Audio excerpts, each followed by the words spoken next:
Hi boo-boos. And so I don't know, I figured I should do a video about this since I just published maybe about 3 or 4 days ago a blog post about this topic, and it's been on my mind heavily for the last couple of weeks. And I feel like I recognize that this audience is not necessarily a subscriber to lisalamo.com, and so why not every once in a while do like a video about something that I've written about, right? So if you have a moment, go ahead in the description box, click on the link. It'll give you information. It'll take you rather to my blog where you can actually read my thoughts. Now, this will be a little bit different in the blog post because I'm going to give you some more examples of what has sort of brought me to this realization. And so I guess, of course, I have insider knowledge because I've been sort of in digital media, particularly in the areas of beauty and fashion and a little bit of lifestyle for almost 7 years now. And so I've had the opportunity to work with so many beauty brands and certainly so many, and have conversations with so many of the firms that represent these beauty brands. And it's always felt for me as though, you know, I want to say a couple of years ago, I said to myself, I was like, you know, I'm trying to understand sort of how to differentiate myself from everybody else. And of course, you get to this space where you're just like, I'm not good enough, I'm not talented enough, I'm not that. And then in the recent years, we've seen this push in the last, I want to say, year for more and more beauty brands really promoting shade range as being a thing. We've had so many of our girls here on YouTube really talk about it, bring it to the forefront that it's an issue, and these brands have now taken notice. Now, I will say what I think this is called. I've coined the term the Fenty Effect. In that, while Fenty was not the first brand to introduce 40 shades, Fenty, unlike all the other brands, really centered Black women in their marketing. Like they really did. They talked about, like they really did. And as soon as they launched the products, you were able to go in and get, now it might have sold out, child, but they were there in store and online. And I remember maybe the year or two before that, Anastasia Beverly Hills came out with their foundation sticks, and their marketing centered women of all shades, honestly, and it was like a big thing. And I remember having a blog post about it and be like, yo, this is awesome, I'm super excited, I've never seen a campaign like this, right?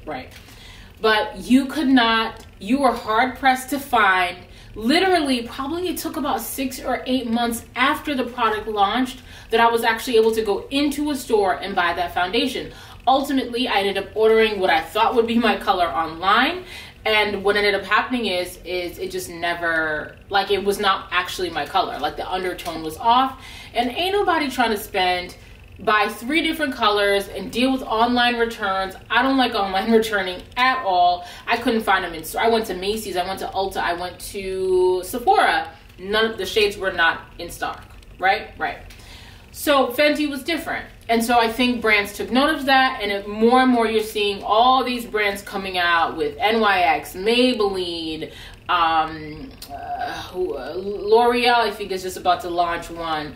CoverGirl came out with 40, like more and more brands are doing this 40 shades thing or more, like making the foundation range a big part of their marketing efforts. And what you'll also see is they're now partnering with Black beauty gurus, particularly from YouTube, to help promote these diverse shade range. We saw that with Too Faced, we saw that with NYX, and it gets us all sort of excited. We're more inclined to buy when we see one of our girls that we've been supporting for years promoting the line. And like you, I put out a video review of the Too Faced foundation on my Instagram channel because they sent me the whole collection. I did the same thing with CoverGirl. Again, in both of those videos, I filmed it with my girl Ashley, who you guys have seen here on the channel, Ashley. I filmed both of those videos with Ashley, and we were able to show like how we went about choosing our shades and the whole process. I thought they were great videos. Instagram didn't seem to love them, and certainly Too Faced didn't acknowledge the video. Not a like, not a click, not a nothing, child. I even emailed it to the person who runs their social media, and it was just like, thanks, great. And that was literally the only time I've ever heard from Too Faced, connected with Too Faced, had any involvement with them, and that was literally the only products they ever shipped to me. It was the shade range one. And it becomes, and after these sorts of things start to happen, you start to really feel like, am I being used? You get what I mean? Because at the end of the day, what I've come to realize is that with all of these brands that are, maybe not all of them, but with many of them that are pushing shade range, pushing diversity, the women who are running the marketing campaigns, the women who are making the decisions about which black girls to send them to, the women, because it's women, right? The women who are behind the public relations teams, all of these people, none of them are black. So it then becomes this thing where you start to decide, you start to feel like, well, if these are the people who are choosing the black people who represent us, and they're not black, how are they choosing? And then what ends up happening is here it has this effect, right? Because within our own community, and this has been my experience, y'all can argue me to death, but this has been my experience, that we sort of feel validated once we have the white gaze. And so our girls who maybe have been doing videos for 5, 6, 7, 8 years, we don't start to really feel like ride for them until maybe some of these white-owned brands are collaborating with them and putting them on. And so then we're like, oh, you partner with so-and-so, now you somebody. The same person who's been doing it for, it's like we start to get more excited, right? And we think, okay, well, if she's getting her foot in the door with this major label, that therefore and thus, that means that I perhaps have that opportunity too. But the reality is with these brands and the way they operate, it's really, and I don't know because I'm not white and I don't have this sort of mindset. But what I've come to see, particularly with some of the other girls who've been around really, on one end, you know, favor is favor and favor ain't fair. And some people were just destined to be great no matter who was pulling the strings, right? So I can't take that away from anyone, and I can't take away from anyone their talent, because everybody's worth, nobody would be anybody if they didn't have their talent first. But then it starts to become this thing where when these people are choosing, and this has been the case for me in any industry, I have never, and this is why I do what I do sort of full-time, creative writing and all that, because no matter how talented, educated, articulate, all of the wonderful things that I am, hardworking, of course, all the wonderful things I am, I have never encountered a woman in the position of power, except for one. She was great. But she was also limited too. She was limited, and she had her higher up who was sort of there was like this weird competitive vibe with her. The most woke white women will have their foot on your neck. And so for me personally, I've always felt like I will never really be someone who can attract the white gaze, where a white woman in power will meet me and feel like I'm worth something. You know, why is it that the vast majority of these brands, even as something as simple as resharing an Instagram photo, that the only people that they'll ever reshare or post are the top 1%. And so we will continue to see the same 10 people that these sort of white brands, let's call it what it is, right? These white-owned brands, these white-managed brands, that they decide are the people that represent us. You know, like they've sort of they're chosen, and they've put them in our faces enough. And so we now are sort of like, okay, well, these girls are mad. And again, let me say, that 1%, I am a writer and a supporter of all of them because I think their content is dope. This is not really about them. It's about the fact that we are allowing these brands, unbeknownst to us, so again, I'm not blaming anybody, we're allowing for them to sort of shape for us what it means to represent Black womanhood. And how is it possibly diverse if it's only this teeny tiny handful of women that they've deemed worthy of representing us? And I just can't accept that that's it, that that's where it begins and that's where it ends. And I feel as though that in my own experience, now I've had meetings, coffees, dinners, all of that stuff with some of these brands. And I'm going to tell you straight up, in only one meeting did I meet a black woman. Only one. You know, black women are never at the helm of sort of the decision making. And if that's the case, how could you be diverse if you're only people that you find worthy? And again, let's argue this, right? Someone might argue, well, it's business. You know, why would they put anyone who does it? Because listen, because the world is diverse. You cannot call it diversity if only 5 people are because then what you're doing is tokenizing people. You're making somebody a token. That person has filled a quota, and that's it. It's funny, right? Just the other day, Jackie Aina got into some sort of Twitter thing, right? She tweeted something or whatever. And people were saying, like, let me find some other woman of color to support now that you're canceled based on what she had to say. And I'm like, why does it only, like, why you only following one? That was all you could, like, that's your quota? One, you can only support one woman of color at a time. And when one disappoints you, then you might find another because a slot has opened up. And that's really how this industry runs, is that unless you possess the power to it's unspoken. Again, I'm not white. I don't know. But in my experience, I feel as though they know upon meeting you if you have the vibe or the energy that vibes with them. And that's who they ride with, regardless of talent. And listen, how many mediocre AF people do we see, let's call it what it is, in their jobs, in their spaces, in their whatever, because they put each other on. And it's interesting, right? Because if I were to say, because I was actually talking about this in my Facebook group, right? My makeup Facebook group. And somebody, not me, somebody was like, well, why don't these 1%ers do a little bit more to like put people on and all that? And I don't really have an opinion about that. Honestly, I don't.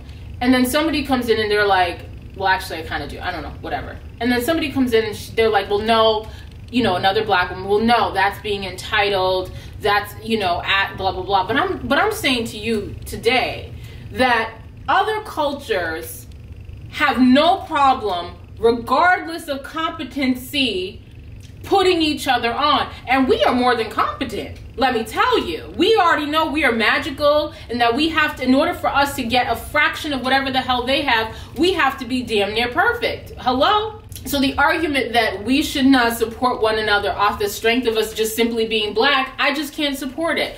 Obviously, I'm not going to reach my hand out to support folks who are trash up and down just because they're black. But I'm going to see blackness first. I'm going to see how you are, whatever it is, like where the talent lies, and we're going to work together. So to me, the idea that we should not see our blackness and have that be at the forefront of how we support one another is absurd to me, because nobody else's culture is like, well, you just entitled. I ain't going to hire you because you... I mean, it's unspoken. They support one another regardless. But I think there's always been this sort of competition that they have designed for us, that white supremacy designed for us, to not see each other that way. So that when we are of the chosen, we're not trying to bring the unchosen along with us. You understand what I'm saying? Like, that goes back, you can guess how far that goes back. That's sort of been the dynamic, and that's how it's all been set up, and that's how it's designed, for there to only be this many black people in positions of power to the millions of them in positions of power. And we continue to support that system. And so it exists in the beauty space. It absolutely exists in the beauty space. So for me, this whole 40 Shades thing, unless I'm seeing you having black women in your marketing meetings, having black women on your PR campaigns, I cannot accept that you are in truth diverse. I'm going to see that you are pandering to me, and that's as far as it goes. I have to say, if the only people you deem worthy are part of the 1%, how do you intend to be diverse when it comes to black women? Because the vast majority of us are not in that 1%. And if you look at the pool that's in the 1%, they're only a handful. Whereas in the 1% for them, they've got like 1 million. And that exists all, but you have to sort of bend it maybe a little bit, to make sure you are diverse. And you have to also make sure you have Black women on your staff. Even, you know, looking at my friends, okay, they go to an event, they're of course the only Black person, because again, you fill a quota, there's only 1 or 2 of you at a time. That definitely is the case here in Boston. I think there's probably been one event that I've gone to where there's ever been any other Black girl in the room. And so we sort of set up this thing where it's like, okay, well, they filled the quota, they got their token, and that's essentially it. But how is that, get what I'm saying? Like, how is that diverse? How is that continuing to make sure that you are choosing that you have a good representation of Black women? If the idea is to really be, but instead, the idea is 100% to use the 1 or 2 chosen ones that you've chosen, the chosen ones, to represent the entire Black makeup buying public. And unfortunately, we've sort of fallen in line with it. And as a consequence, we are, for me, being fooled into believing that there's a chance for me, you, or anyone else to sort of gain these positions. Unless one of these other girls drops dead, the answer is going to be no. Okay? Seriously, they've stopped the search, child. Is it? And honestly, that's sort of unfortunate thing about this industry. And I have taken this as fuel for me to do my own thing and to no longer really seek validation. I really feel like I'm good. Like I did a video just yesterday and published it. And I had felt none of the pressure for it to be some kind of marvelous thing that it should be in order for it to attract the white gaze. Like that's always, why is that always the thing? Like the come up, like we got white money now, or we've crossed over. That means we're valuable now. And I love money too. Don't get me wrong. I don't know how I would act if I got some, child. I might forget a few folks my damn self. But you know, be that as it may, I think it's important that we recognize what's actually happening in this space. And that in truth, if a brand is only, I went to one brand, child, one brand, another brand I had, you know, we kicked it, we hung out, whatever. I went to their Instagram page and I scrolled and scrolled and scrolled and scrolled, child, scrolled forever. I saw 2 Black women on this page. Iris Bailin and Patricia Bright. 2 months of scrolling. How is it that you want to even pretend to be diverse if, again, the only people that you feel are worthy of being seen on your page in your marketing are of that 1%? How is that? Like, that's it? That's who you really trying to cap? Like, so to me, this is not a move for me to have you or anybody else begging anyone for a seat at their table. I think it's clear that the vast majority of us will never get that seat, not because we're not worthy, not because we're not talented, but because they set up a couple of seats, and when those seats are taken, that's really all they're here for. It's not really an effort to make sure that our voices are being heard. Because, and I don't know, I don't have the answer, but I do have to say that I am no longer going to be fooled into rushing out to buy just because I see that you've got shade range or that I see that you've partnered with the Black vlogger. I want to know and feel comfortable that in your offices, and I've gone to one of the biggest PR firms in New York and saw not one Black woman in that office, like not one. And these are the people who are managing the campaigns and are choosing whatever. And so I just feel like, that's, you know, I've gone to events where it's been a bunch of, you know, there's been a handful it's always a handful. I've been the handful at times, my damn self. There's only a handful of us in terms of Black women in the event. And at the end of the day, when we all went home from the event, only one person of the Black women that were there, of the handful, only one was selected to do any sort of paid marketing. And the one that was selected was the one that was the most racially ambiguous. And so that plays a role in it as well. And so I personally feel as though this has been eye-opening for me, and I'm not saying anything that's new per se, but I just want us to recognize when it's happening, and that there's been so much pandering and so much stuff to get us to buy. But my feeling is this, is if Black women collectively are spending billions of dollars in the beauty industry, right? We're spending billions on cosmetics particularly. Some of that money has to go back to the Black community, and it cannot only go to the 1%. How does it come back to us? The 1% can't be the one to carry this burden by themselves. There's two of them. So where is the rest of all this money? And it's not coming back to us. So they're continuing to get rich. They're continuing to rain favor on the 1%, and the rest of our raggedy asses are just sitting right here, po.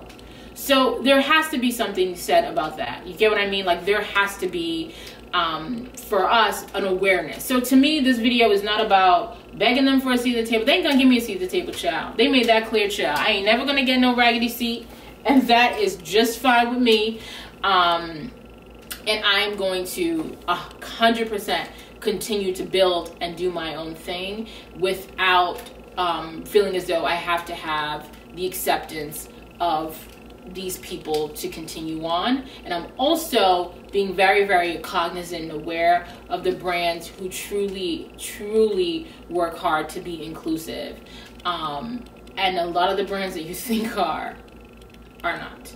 Anyway, I appreciate you for watching and tuning in and listening to me babble. And I encourage you to do your own research. You know, if a brand's coming out with 40 foundation shades, go to their Instagram page, child. Scroll up and down, see who you see there. And if it's only that couple of 1%ers, child, you know what time it is. You know they filling a quota and they're ready to get your Black dollars. Stay woke, sis. I'll talk to you soon.